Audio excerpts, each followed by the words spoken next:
Hi, this is Simon's Taxis Chronicles. Today I want to tell you a short story about when I was in Essex. Now, I live in Shirley, and this taxi business takes you all over London, within and even on the outskirts of the M25. But it was a Friday night, and I ended up in Essex. One journey after another, I was in Essex. Now, I've never really been to Essex before.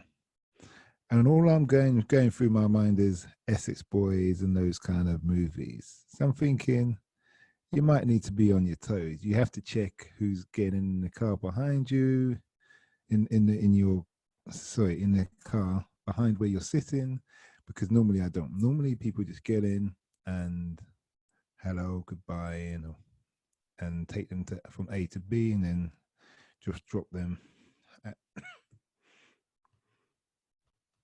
I just dropped them at their location. But anyway, done a couple of pickups, drop-offs, went to some kind of house party, loads of kids or teenagers, early 20s, that kind of thing. Then I'm at this pub, get called to this pub. 3 geezers get out. They get in there. The one in the front on my left, he's pissed. He's really, really pissed. Eyeballs floating all over the place like marbles. And you can drink the alcohol is oozing out of it. So that one, he sits in the passenger seat next to me. The other 2 sit behind.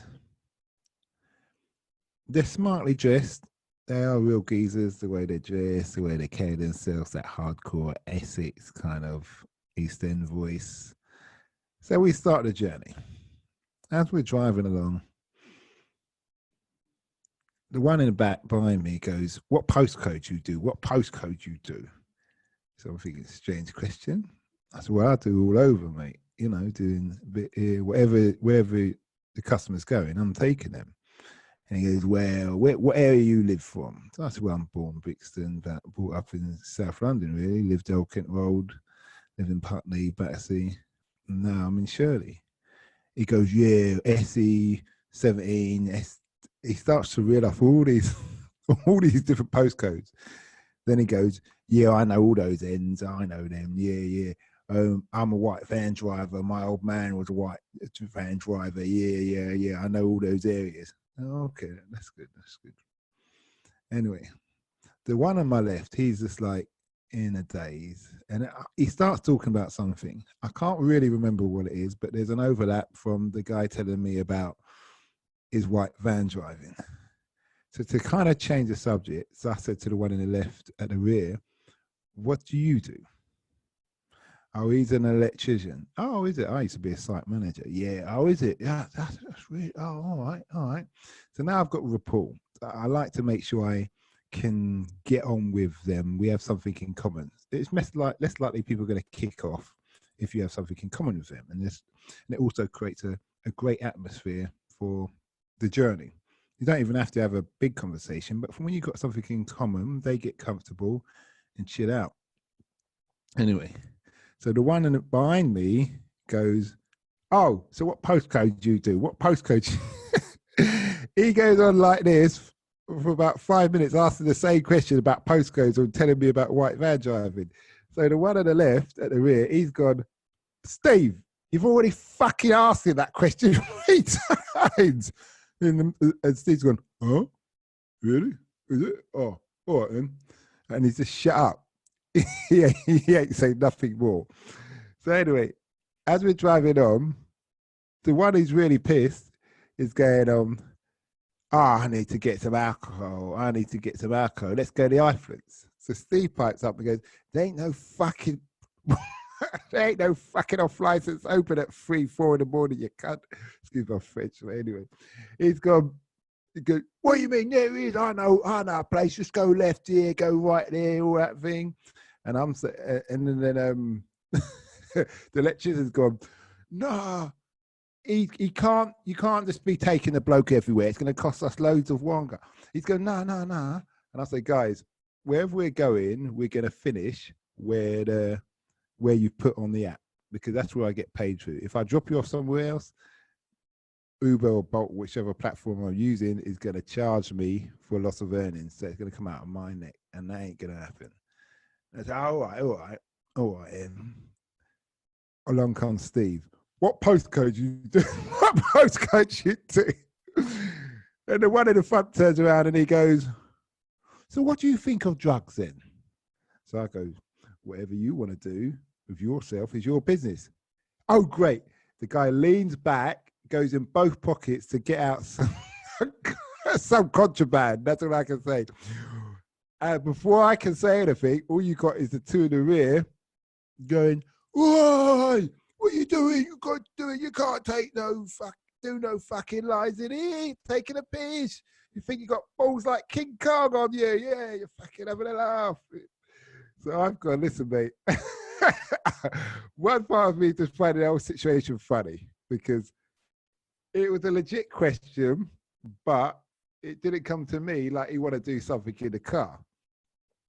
So I'm like, I turned to him and I said, after these guys have kind of hammered him, I said, listen, mate, you can't do nothing in here, but I signed you on camera. And I don't think the camera thing registered to him. I don't really think he cares. So he's like, well, take me down the fucking petrol station then. So they went down a petrol station. Steve has gone quiet again. He's no more postcode talk. The other guy and I talk about electrician and site manager and construction job. So now he's gone into the petrol station. He's come out with as much alcohol as he can possibly carry. He's like 3 or 4 plastic bags in each hand or full of alcohol. Like, where are you going with that? Anyway, we went driving. We were driving down these country lanes and all this other thing. And then we end up in like some quite nice, quite dodgy looking council estate.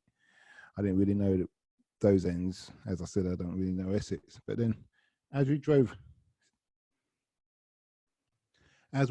deeper down into these council estates, there's like this little alleys. I'm thinking, where are they taking me? You know, so I'm always thinking I've got to get out, turn around, or, you know, whatever. I always think worst case scenario, you know, I've got to try and remember my way back within reason or have a good idea. So we went, it looked like it's like a little garage drive, but then there's this rolling metal gate coming across. So I went in there, I drove up there, and there's like 4 or 5 more geezers just standing up.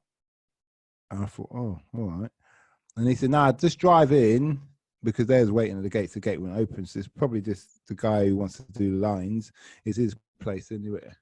So I dropped them off, and he's all happy. He gives me a tip, and he goes on his way. Before he gets out, he goes to me, you see how I have to buy all the fucking beer? Bunch of cunts there. And I was like, all right, mate. And then he gave me a tip. I was like, all right, it's not bad, is it? But anyway, I just want to share, because that story may not be too funny or too interesting, but I wanted to say to all taxi, Uber drivers, if a guy asks you, what do you think of drugs? It doesn't mean it's a general conversation. It means he wants to do something in your motor. Anyway, love to hear the feedback. You can also leave a response on the email link below.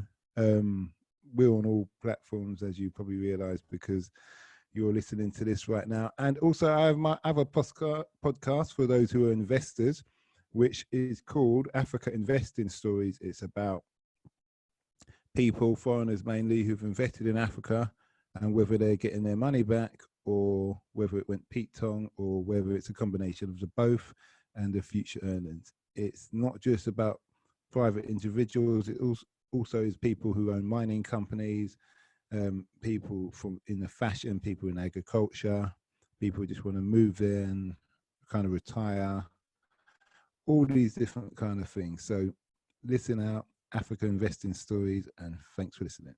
Out.